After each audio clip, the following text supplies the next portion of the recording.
நம்ம பார்க்க போற டாபிக் மார்க்கெட்ல நடக்கிற ஒரு மிகப்பெரிய முரண்பாடு பத்தி தான். அதாவது ஹை growth குவாலிட்டி ஸ்டாக்ஸ் தங்களோட உச்சியிலிருந்து எப்படி 50% வரைக்கும் சரிஞ்சிருக்கு, அதுக்கு பின்னாடி இருக்கிற உண்மை என்ன அப்படிங்கறத பத்தி தான் நம்ம இன்னைக்கு டீடைலா பேச போறோம். கண்டிப்பா இது ரொம்ப ரொம்ப முக்கியமான ஒரு தலைப்பு. ஏன்னா ஒரு பக்கம் கம்பெனியோட பிசினஸ் பாத்தீங்கன்னா ரொம்ப ஸ்ட்ராங்கா இருக்கும், ஆனா மார்க்கெட்ல ஸ்டாக் விலை மட்டும் பாதிக்கு பாதி குறைஞ்சிருக்கும். ஆமா, இத பாக்குறப்போ இத கேட்டுட்டு இருக்கிற நிறைய பேருக்கு ஒரு பெரிய குழப்பம் வந்திருக்கும். அந்த குழப்பத்தை தீர்க்கிறது தான் நம்மளோட வேலை இன்னைக்கு. ஆனா அதுக்கு முன்னாடி எங்க எஃபோர்ட்டை என்கரேஜ் பண்றதுக்கு தயவு செய்து இந்த வீடியோவை லைக் பண்ணுங்க, மறக்காம சப்ஸ்கிரைப் பண்ணுங்க. அண்ட் ஒரு முக்கியமான சர்வீஸ் அனௌன்ஸ்மெண்ட்டும் இருக்கு இல்லையா? கரெக்ட். நாம இப்போ portfolio analysis and restructuring service provide பண்றோம். இதுல உங்களோட போர்ட்ஃபோலியோக்கான ஒரு டீடைல் ரிப்போர்ட் உங்களுக்கு கிடைக்கும். இதுல இன்ட்ரெஸ்ட் இருக்கிறவங்க டிஸ்கிரிப்ஷன்ல இருக்கிற கூகுள் ஃபார்ம் லிங்கை கண்டிப்பா ஃபில் பண்ணுங்க. சரி, நம்ம டாபிக் உள்ள போயிடலாம். இந்த 2022 இருந்து 2024 வரைக்கும் பாத்தீங்கன்னா 3 to 8 டைம்ஸ் வரைக்கும் உயர்ந்த பல மிட் கேப் ஸ்டாக்குகள் இப்போ மிகப்பெரிய ஒரு வேல்யூவேஷன் ரியாலிட்டி செக்க சந்திச்சிட்டு இருக்கு. ஆமா, ஒரு பெரிய ரத்த கலரியே நடக்குது மார்க்கெட்ல. எக்ஸாக்ட்லி. இந்த 6 கம்பெனிகளோட ஃபண்டமெண்டல்ஸ் இப்போ எப்படி இருக்கு, இன்வெஸ்டர்ஸ் இப்போ என்ன பண்ணலாம்னு ரொம்ப சிம்பிள் வேலை நம்ம கவர் பண்ண போறோம். எந்த ஒரு பிசினஸா இருந்தாலும் அதுக்குள்ள நடக்கிற விஷயங்களை புரிஞ்சுக்கிட்டா மட்டும்தான் நாம சரியான முடிவுகளை எடுக்க முடியும். அப்போ ஒட்டுமொத்த மார்க்கெட்ல என்ன நடக்குதுன்னு முதல்ல புரிஞ்சுக்கலாம். தனிப்பட்ட ஸ்டாக்ஸ் பத்தி பேசுறதுக்கு முன்னாடி இந்த மிட் கேப் ஸ்பேஸ்ல மட்டும் ஏன் இவ்ளோ பெரிய சரிவு? இது எல்லா கம்பெனிகளுக்கும் ஒரே காரணத்தினால நடந்ததா? அதாவது இத நாம ஒரு பெரிய பிக்சரோட கனெக்ட் பண்ணி பார்த்தா, அக்டோபர் 2024 உச்சத்திலிருந்து இந்தியாவோட மீட் அப்புறம் ஸ்மால் கேப் ஸ்பேஸ் பெரிய அளவுல சரிஞ்சிருக்கு. இதுக்கு முக்கியமா 3 விஷயங்கள் காரணம். ஒன்னு FII அவுட்ஃப்ளோஸ். வெளிநாட்டு முதலீட்டாளர்கள் தொடர்ந்து மார்க்கெட்ல இருந்து பணத்தை வெளியில எடுத்துட்டு இருக்காங்களா? ஆமா, அதுதான் முதல் காரணம். ரெண்டாவது என்னன்னா, கம்பெனிகளோட ஏர்னிங்ஸ், அதாவது லாபம் குறைய போகுதுன்ற ஒரு பயம் மார்க்கெட்ல இருக்கு. மூணாவது ஓவர் வேல்யூவேஷன். ஓவர் வேல்யூவேஷன்னா இப்போ ஒரு பிசினஸ் வருஷத்துக்கு 15% வளரும், ஆனா அந்த கம்பெனியோட பங்கு வள 100% உயர்ந்திருக்கும். இந்த கேப் எப்படியாவது ஃபில் ஆயித்தானே ஆகணும். அதுதான் இப்போ நடக்குது. மார்க்கெட் அதிகமா எதிர்பார்த்து இப்போ யதார்த்தத்துக்கு திரும்பி வந்த 2 கம்பெனிகளை பத்தி நாம முதல்ல பார்க்கலாம். அதுல ஒன்னு ஜாகல், இன்னொன்னு ஆஃபீஸ்.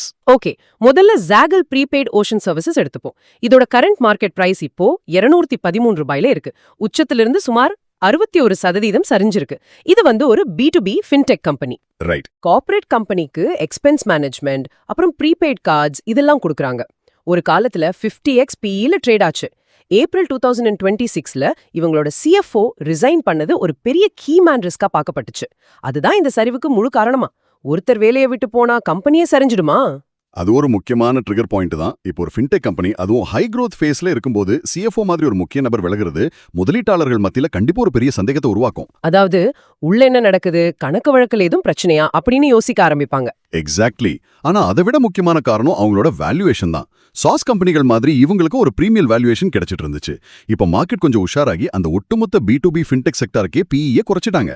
ஆனா இவங்களோட ஃபினான்ஷியல்ஸ் பார்த்தா ரொம்பவே பாசிட்டிவாச்சே. நான் நம்பர்ஸ் செக் பண்ணேன். Q4 FY26 ரெவென்யூ 618 கோடி வந்திருக்கு. இது போன வருஷத்தை விட 50% அதிகம். ஆமா, நல்ல growth தான். நெட் ப்ராஃபிட் கூட 30% ஏறி 41 கோடி ஆயிருக்கு. எல்லாம் நல்லதானே போயிட்டு இருக்கு. நீங்க சொல்ற நம்பர்ஸ் கரெக்ட். ஆனா மார்க்கெட் ரொம்ப உன்னிப்பா கவனிச்சது அவங்களோட மார்ஜினை தான். இவங்க ரெவென்யூ குவார்ட்டர் ஏறிக்கிட்டே இருந்தாலும் நெட் மார்ஜின் 8.1%லிருந்து 6.6% குறைஞ்சிருக்கு. அப்ப வியாபாரம் பெருசாகுது, ஆனா ஒவ்வொரு 100 ரூபாய்க்கும் கையில் நிக்கிற லாபம் சுருங்குது. ஆமா, இது மார்க்கெட்டுக்கு பிடிக்கல. ஆனா இதுல ஒரு பெரிய பாசிட்டிவ் என்னன்னா, FY25ல இவங்க கேஷ் ஃப்ளோ பாசிட்டிவா மாறி இருக்காங்க. கிட்டத்தட்ட 19.7 கோடி பாசிட்டிவ். முன்னாடி எல்லாம் கேஷ் பர்ன் பண்ணிட்டு இருந்தாங்க. அது ஒரு நல்ல விஷயம் தானே. ரொம்ப நல்ல விஷயம். இப்போ PE 21.4x வந்துருச்சு. இண்டஸ்ட்ரி PE ஒரு 19x இருக்கிறதால இது இப்போ ஃபேர் வேல்யூக்கு பக்கத்துல வந்துருச்சுன்னு சொல்லலாம். அப்போ வியாபாரம் வளருது, லாபமும் இருக்கு, ஆனா மார்ஜின் மட்டும் குறையுது. ஏற்கனவே இந்த ஸ்டாக் வாங்குனவங்க இத ஹோல்ட் பண்ணலாமா? புதுசா வாங்குறவங்க என்ன பண்ணலாம்? ஏற்கனவே வாங்குனவங்க கண்டிப்பா ஹோல்ட் பண்ணலாம். பிசினஸ் நல்லா தான் போயிட்டு இருக்கு. இந்த சரிவு வெறும் வேல்யூவேஷன் ரீசெட் தான் தவிர பிசினஸ் ஃபெயிலியர் கிடையாது. புதுசா வாங்குறவங்க அடுத்த 2 குவார்ட்டர்ஸ்க்கு மார்ஜின் ஸ்டேபிளைஸ் ஆகுதான்னு பார்க்கணும். புதுசா வந்த CFO எப்படி செலவுகளை கண்ட்ரோல் பண்றாருன்னு பொறுத்திருந்து பார்க்கணும். ரைட்? கரெக்ட். அதை பொறுத்து தான் இதோட அடுத்த கட்ட வளர்ச்சி இருக்கும். ஓகே, இப்போ 2வது கம்பெனியான ஆஃபீஸ் ஸ்பேஸ் சொல்யூஷன்ஸ் பத்தி பேசலாம். கரண்ட் பிரைஸ் $314, உச்சத்திலிருந்து சுமார் 62% ஃபால். எனக்கு இதுல ஒரு பெரிய சந்தேகம் இருக்கு. என்ன சந்தேகம்? ஆஃபீஸ் IPOக்கு வரும்போதே ஒரு லாஸ் மேக்கிங் கம்பெனியாச்சே, அப்புறம் எப்படி அது குவாலிட்டி லிஸ்ட்ல வருது? ஏன் மக்கள் அதுக்கு ஆரம்பத்துல அவ்ளோ வேல்யூவேஷன் கொடுத்தாங்க? ஏன்னா அவங்க பிரீமியம் கோவர்க்கிங் ஸ்பேஸ்ல ஒரு ஃபர்ஸ்ட் மூவர். இப்போ இருக்கிற ஸ்டார்ட் அப்ஸ், கார்ப்பரேட்ஸ் எல்லாம் சொந்தமா ஆஃபீஸ் வாங்குறதுக்கு பதிலா ஆஃபீஸ் மாதிரி இடத்துல பிளக் அண்ட் பிளே ஆஃபீஸ் அமைச்சுக்கிறாங்க. கேபிட்டல் மிச்சமாகும். ஆமா, ஐபிஓக்கு வரும்போது நஷ்டத்துல இருந்தாலும் அவங்களோட யூனிட் எக்கனாமிக் ஸ்ட்ராங்கா இருந்துச்சு. இப்போ அவங்க ப்ராஃபிட்டபிளா மாறிட்டாங்க. Q4 FY26ல ப்ராஃபிட் ஆஃப்டர் டாக்ஸ் 22 கோடி வந்திருக்கு. அவங்களோட EBOD மார்ஜின் பாத்தீங்கன்னா 44% இருக்கு. வாவ், 44%? இது ரொம்பவே சூப்பரான நம்பராச்சே. ஆனா அவங்களோட பேலன்ஸ் ஷீட்டை பார்க்கும்போது எனக்கு கொஞ்சம் தலை சுத்துது. ஏன், என்னாச்சு? அவங்களோட dead to equity ratio 2.91x இருக்கு. ஒரு சர்வீஸ் கம்பெனிக்கு இவ்ளோ பெரிய கடனா? இது ஒரு பெரிய ரெட் ஃபிளாக் இல்லையா? இங்க தான் நாம அக்கவுண்டிங்க கொஞ்சம் புரிஞ்சுக்கணும். இது நிஜமான பேங்க் கடன் கிடையாது. இது INAS 116 அப்படிங்கிற ஒரு அக்கவுண்டிங் ரூல்னால வந்த நம்பர். புரியலையே. வாடகைக்கு எடுத்த பில்டிங்குக்கு ஏதோ ரூல்ஸ் இருக்கா? ஆமா, இத ஒரு உதாரணத்தோட சொல்றேன். முன்னாடியெல்லாம் நீங்க உங்க பிசினஸ்க்காக ஒரு பெரிய பில்டிங்க 10 வருஷம் லீஸ்க்கு எடுத்தீங்கன்னா மாசம் கொடுக்குற வாடகையை மட்டும் செலவா காட்டுவீங்க. ரைட், அதுதானே சாதாரணமா நடக்கும். ஆனா இப்போ புது ரூல் படி அந்த 10 வருஷ வாடகையும் ஒட்டுமொத்தமா கணக்கு பண்ணி உங்களோட கடன் லிஸ்ட்ல, அதாவது பேலன்ஸ் ஷீட்ல லயபிலிட்டிஸா வச்சிடுவாங்க. அதனாலதான் ஆபீஸோட டெட் ரேஷியோ அவ்வளவு அதிகமா தெரியுது. ஓ, அப்போ அது நிஜ கடன் இல்ல, ஒரு அக்கவுண்டிங் எஃபெக்ட். ஆமா, நிஜத்துல அவங்க கேஷ் ஜெனரேட்டிங் பிசினஸ் தான். FY25ல ஆபரேட்டிங் கேஷ் ஃப்ளோ 363 கோடி பாசிட்டிவா இருக்கு. அப்பாடா. ஆனா விவோ திரும்ப வந்திருக்கிறது, ஸ்மார்ட் ஒர்க்ஸ் மாதிரி காம்படிட்டர்ஸ் இருக்கிறதும் ஒரு பெரிய ரிஸ்க் தானே. நாளைக்கு சப்ளை அதிகமாச்சுன்னா இவங்க வாடகையை குறைக்க வேண்டி வருமே. எக்ஸாக்ட்லி. அதனாலதான் இவங்களோட சீட் யூட்டிலைசேஷன் ரேட்டை நம்ம ரொம்ப கவனமா பார்க்கணும். அதாவது அவங்க கிட்ட இருக்கிற 100 சீட்ல எத்தனை சீட் வாடகைக்கு போயிருக்குன்னு பார்க்கணும். அது நல்லா இருக்கிற வரைக்கும் பிரச்சனை இல்லைன்னு சொல்றீங்க. ஆமா, ஏற்கனவே வாங்கினவங்க ஹோல்ட் பண்ணலாம். ஆனா புது இன்வெஸ்டர்ஸ் ப்ராஃபிட்ஸ் இன்னும் கொஞ்சம் ஸ்டெபிலைஸ் ஆகுற வரைக்கும் வெயிட் பண்றது நல்லது. சூப்பர். இங்க தான் விஷயமே ரொம்ப இன்ட்ரெஸ்டிங்கா மாறுது. கம்பெனிக்கு உள்ள எந்த பிரச்சனையும் இல்லைனாலும் வெளியில நடக்கிற சில விஷயங்கள் எப்படி ஸ்டாக் விலையை பாதிக்கும்னு அடுத்த 2 கம்பெனிகளை வச்சு பார்க்கலாம்.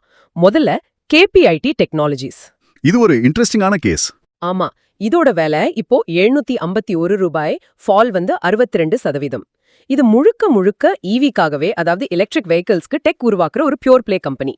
டெஸ்லா, ஃபோர்ட் மாதிரி பெரிய கம்பெனிஸ் ஈவி டார்கெட்ஸ் குறைக்கிறதால சென்டிமெண்ட் ரொம்பவே அடி வாங்கியிருக்கு. ஆமா, ஒரு காலத்துல இது 80ல இருந்து 100 XPல ட்ரேட் ஆச்சு. ஆமா, இப்போ ஈவி செக்டார்ல ஒரு குளோபல் ஸ்லோடவுன் நடக்குதுல்ல. கண்டிப்பா, கார் கம்பெனிகள் புது மாடல் ரிலீஸ் பண்றதை தள்ளி போடுறாங்க. இது எப்படி வேலை செய்யுதுன்னா, எப்போ ஃபோர்ட் இல்ல Volkswagen அவங்களோட புது EV ஃபேக்டரி கட்டுறதை நிறுத்துறாங்களோ உடனே அவங்க சாஃப்ட்வேர் கம்பெனிஸ்க்கு கொடுக்குற ஆர்டர்ஸையும் நிறுத்துவாங்க. அது KPIT-ய நேரடியா பாதிக்கும். ஆனா நான் KPIT-யோட நம்பர்ஸ் செக் பண்ணப்போ கொஞ்சம் குழப்பமா இருந்துச்சு. ஏன்? அவங்களோட FY25 ஆபரேட்டிங் கேஷ் ஃப்ளோ பாத்தீங்கன்னா 1390 கோடி. இது எக்ஸலண்டான நம்பர். வருமானம் 6010 கோடி, ப்ராஃபிட் 740 கோடி வந்திருக்கு. அப்புறம் பேனிக்? இது ரொம்ப நல்ல கேள்வி. வருஷம் முழுக்க பார்த்தா நம்பர்ஸ் நல்லா இருக்குதான்.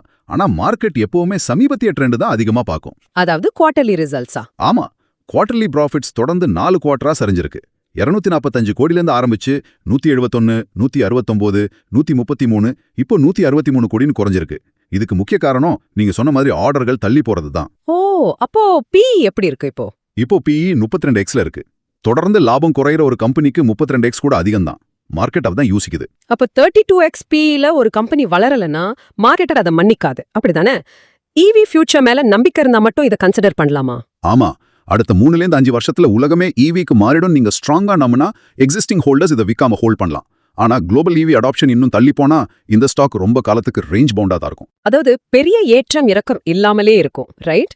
அடுத்து MapMy India. இப்போ பிரைஸ் 912 ரூபாய், ஃபால் 57%. இது எனக்கு ரொம்ப பிடிச்ச டேவிட் வர்சஸ் கோலியாத் கதை மாதிரி தோணுது. அந்த கூகுள் API விஷயம் தானே சொல்றீங்க? ஆமா, கூகுள் அவங்களோட ஃப்ரீ டியர் API-ய இந்தியாவில் எக்ஸ்பேண்ட் பண்ணது MapMy Indiaக்கு பெரிய த்ரெட். இது எப்படின்னா, நீங்க பல வருஷமா ஒரு பொருளை வித்துட்டு இருக்கீங்க, திடீர்னு எதிர் வீட்டுக்காரன் அதே பொருளை இலவசமா கொடுத்தா உங்க பிசினஸ் என்ன ஆகும்? அதான் இங்க நடக்குது. ஆமா, B2B மேப்பிங் பிசினஸ்ல அவங்களுக்கு வந்த முதல் பெரிய சவால் இதுதான். Zomato, Swiggy, அப்புறம் லாஜிஸ்டிக்ஸ் கம்பெனிகள்லாம் முன்னாடி MapMy Indiaவோட API தான் யூஸ் பண்ணிட்டு இருந்தாங்க. அப்புறம் கூகுள் விலையை குறைச்ச உடனே எல்லாரும் மாறிட்டாங்களா? கரெக்ட். பல கம்பெனிகள் அந்த பக்கம் போக ஆரம்பிச்சாங்க. அதனாலதான் இவங்களோட ரெவென்யூ தொடர்ந்து 3 குவார்ட்டரா சரிஞ்சது. இது போக ஓலா மேப்ஸ், ONDC எல்லாம் இவங்களுக்கு பெரிய போட்டியா வந்துட்டு இருக்காங்க. ஆனா இவங்களோட Q4 FY26 ரிசல்ட்ஸ் பார்த்தா ஒரு ஸ்ட்ராங் ரிகவரி கொடுத்திருக்காங்க. ரெவென்யூ 163 கோடி, நெட் மார்ஜின் 35%. இது அந்த குரூப்லயே பெஸ்ட். அதுவும் இது ஒரு ஜீரோ டெட் கம்பெனி ஆச்சே. ரிசல்ட்ஸ் நல்லா இருக்கு, பேலன்ஸ் ஷீட்டும் ரொம்ப கிளீனா இருக்கு. ஆனா இப்போ PE 40xல இருக்கு. இங்க நம்ம கேட்க வேண்டிய கேள்வி என்னன்னா, இவங்களுக்கு மோட், அதாவது ஒரு பாதுகாப்பு அரண் இருக்கா? கூகுளை தாண்டி இவங்க எப்படி சர்வைவ் ஆக போறாங்க? அதுக்கு தான் அவங்க கவர்மெண்ட், டிஃபென்ஸ் அப்புறம் ஆட்டோ கான்ட்ராக்ட்ஸை நம்பி இருக்காங்களா? அதாவது நம்ம கார்கள்ல இன்பில்ட்டா வர நேவிகேஷன் சிஸ்டம் அப்புறம் கவர்மெண்ட் யூஸ் பண்ற மேப்ஸ் எல்லாம் இவங்களோட தானே. அந்த மோட் வேலை செய்தான்னு பார்க்கணும். கண்டிப்பா அதுதான் உங்களோட ட்ரம்ப் கார்டு. கவர்மெண்ட் கான்ட்ராக்ட்ஸ், டிஃபென்ஸ்னு அவங்களுக்கு இருக்கிற பைப்லைன் தான் அவங்களை காப்பாத்தணும். ஏற்கனவே வாங்கினவங்க ஹோல்ட் பண்ணலாம், ஏன்னா Q4 ரிகவரி நல்லா இருக்கு. புதுசா வாங்குறவங்க கொஞ்சம் கவனிச்சுக்கணும், ஏன்னா அந்த காம்படிட்டிவ் மோட் இன்னும் முழுசா கிளியர் ஆகல. ஓகே, இப்போ நாம பார்க்க போற 2 கம்பெனிகளோட ஃபினான்ஷியல்ஸ்ல சில முக்கியமான ரெட் ஃபிளாக்ஸ் இருக்கு. அது என்னன்னு நம்ம அன்பேக் பண்ணலாம். லாபம் கணக்குல இருக்கு, ஆனா காசு எங்க அப்படிங்கறதா கேள்வி. அதுல முதல்ல ஆஸ்வால்ட் பம்ப்ஸ். இது ரொம்ப முக்கியமான கேஸ் ஸ்டடி. இதோட விலை இப்போ 368 ரூபாய், ஃபால் 64%. எனக்கு இதுல ஒரு பெரிய லாஜிக் கிடைக்குது. ரெவென்யூ வருஷம் டபுள் ஆகுது. நெட் மார்ஜின்ஸ் 18 இருந்து 19% இருக்கு. அப்போ ஏன் ஸ்டாக் இவ்ளோ சரிஞ்சது? இங்கதான் கேட்ச் இருக்கு. ஒரு கம்பெனியோட ப்ராஃபிட் அண்ட் லாஸ் ஸ்டேட்மெண்ட்டை மட்டும் பார்த்தா போதாது, கேஷ் ஃப்ளோ ஸ்டேட்மெண்ட்டை பார்க்கணும். FY25ல ப்ராஃபிட் ஆஃப்டர் டாக்ஸ் 279 கோடி, ஆனா ஆபரேட்டிங் கேஷ் ஃப்ளோ பாத்தீங்கன்னா -150 கோடி. அப்போ லாபம் வெறும் பேப்பர்ல கணக்குல இருக்கு, ஆனா கம்பெனியோட பேங்க் அக்கவுண்ட்டுக்கு அந்த காசு வந்து சேரலையா? எக்ஸாக்ட்லி. அவங்க பொருளை வித்துட்டாங்க, ஆனா அதுக்கான பணம் இன்னும் கஸ்டமர் கிட்ட இருந்து வரல. அதாவது டெட்டாஸ் அதிகம், இல்லனா விக்காத பொருட்கள் இன்வென்ட்ரியா தேங்கி கிடக்கு. இது ஒரு மிகப்பெரிய ரெட் ஃபிளாக். அது மட்டும் இல்லாம அவங்க புக் வேல்யூல ஏதோ முரண்பாடு இருக்குன்னு சொல்றாங்களே. ஐபிஓக்கு அப்புறம் ஏதோ பெரிய மாற்றம் நடந்திருக்கு. ஆமா, புக் வேல்யூ FY24ல 306 ரூபாயா இருந்தது, FY25ல வெறும் 46 ரூபாயா குறைஞ்சிருக்கு. இது ஐபிஓக்கு அப்புறம் நடந்த ஒரு பெரிய கேபிட்டல் ரீஸ்ட்ரக்சரிங்கா காட்டுது. ஒரு பிசினஸ்ல உள்ள பணத்தை வெளியில எடுக்கிற மாதிரி ஒரு அட்ஜஸ்ட்மெண்ட் ஆயுது. ஆமா, அதனால ROE கணக்கீடு எல்லாம் மாறுது. இப்போ PE 32xல இருக்கு, ஆனா கேஷ் ஃப்ளோ பிரச்சனை இருக்கிறதால இது ரொம்ப எக்ஸ்பென்சிவ். அப்போ இதோட ஆக்ஷனபிள் இன்சைட் என்ன? இதுல மாட்டிக்கிட்டவங்க என்ன பண்றது? இது ரொம்பவே ஹை ரிஸ்கான ஸ்டாக். மேனேஜ்மெண்ட் தரப்புல இருந்து அந்த நெகட்டிவ் OCFக்கு சரியான விளக்கம் வரணும். அது வரைக்கும் OCF தொடர்ந்து ஒரு 2 குவார்ட்டர் பாசிட்டிவ் ஆகுற வரைக்கும் புதுசா வாங்குறத தவிர்க்கணும். அவாய்ட் பண்ணணும். ரைட். கடைசியா HG இன்ஃப்ரா என்ஜினியரிங். விலை 595 ரூபாய், ஃபால் 58%. இது ஒரு கன்ஸ்ட்ரக்ஷன் கம்பெனி. இவங்களுக்கும் அதே பிரச்சனை தானா? ஆமா, ஆனா காரணம் வேற. இந்த கம்பெனியோட சரிவுக்கு முக்கிய காரணம் NHAI, அதாவது national highways authority of India ஆர்டர்கள் ரொம்ப குறைஞ்சதுதான். எலெக்ஷன் முடிஞ்சு கவர்மெண்ட் புது ப்ராஜெக்ட்ஸ் ரிலீஸ் பண்றதுல தாமதமாச்சு, அதனாலயா? கரெக்ட். அதனால இவங்களோட ரெவென்யூ FY25ல குறைஞ்சிருக்கு. கன்ஸ்ட்ரக்ஷன் கம்பெனில ரெவென்யூ குறையிறது சென்டிமெண்ட் ரொம்ப பாதிக்கும். கன்ஸ்ட்ரக்ஷன் கம்பெனினா கண்டிப்பா கடன் அதிகமா இருக்குமே. அவங்களோட டெட்டும் அதிகமா இருக்குல்ல? ஆமா, கேபெக்ஸ்க்காக நிறைய கடன் வாங்கியிருக்காங்க. டெட் டு ஈக்விட்டி ரேஷியோ 0.76xல இருந்து 1.05x ஏறி இருக்கு. OCFும் டீப்லி நெகட்டிவ், அதாவது -877 கோடி. இதனாலதான் மார்க்கெட் இவங்களை இவ்வளோ மோசமா தண்டிச்சிருக்கு. ஆனா இதுல ஒரு சுவாரஸ்யமான விஷயம் என்னன்னா, இதோட PE இப்போ வெறும் 9.95x தான். 20% ஆபரேட்டிங் மார்ஜின் உள்ள ஒரு கன்ஸ்ட்ரக்ஷன் கம்பெனி, அதுவும் கவர்மெண்ட் ஆர்டர்ஸ் வச்சிருக்கிற கம்பெனி, ஒரு 10x PEல கிடைக்கிறது ஒரு பெரிய கான்ட்ராரியன் பிளேயா தெரியுதே. ஆமா, இது நிஜமாவே ஒரு வாய்ப்பா இல்ல ட்ராப்பா? எல்லாரும் பயந்து விக்கும்போது நாம வாங்கினா லாபம் கிடைக்குமா? இது ஒரு அருமையான கான்ட்ராரியன் வாய்ப்பு தான். ஒரு இன்வெஸ்டர் எப்படி யோசிக்கணும்னா, அடுத்த வருஷம் கவர்மெண்ட் மறுபடியும் ரோட்டுக்கான ஆர்டர்களை கொடுப்பாங்களா மாட்டாங்களா? FY27 பட்ஜெட்ல NHAI கேபெக்ஸ் ரிகவரி ஆனா இது சூப்பரா பெர்ஃபார்ம் பண்ணும். அந்த 10x PE ஒரு பெரிய மார்ஜின் ஆஃப் சேஃப்டி கொடுக்குது. அப்போ ஏற்கனவே வாங்குனவங்க தயக்கம் இல்லாம ஹோல்ட் பண்ணலாமா? தாராளமா ஹோல்ட் பண்ணலாம். ஆனா புதுசா வாங்குறவங்க அந்த OCF இம்ப்ரூவ் ஆகுதான்னு ஒரு குவார்ட்டருக்காவது பொறுத்திருந்து பாக்குறது நல்லது. சூப்பர். சோ நாம இன்னைக்கு பார்த்த 6 கம்பெனிகளுக்கும் ஒரு காமன் த்ரெட் இருக்கு. அதீத வேல்யூவேஷன், அப்புறம் FII செல்லிங். ஆனா KPIT, Zaggle, MapMyIndia, ஆஃபீஸ்ல பிசினஸ் குவாலிட்டி இன்னும் நல்லாவே இருக்கு. அவங்க வளர்ந்துட்டு தான் இருக்காங்க, விலையில தான் திருத்தம் நடக்குது.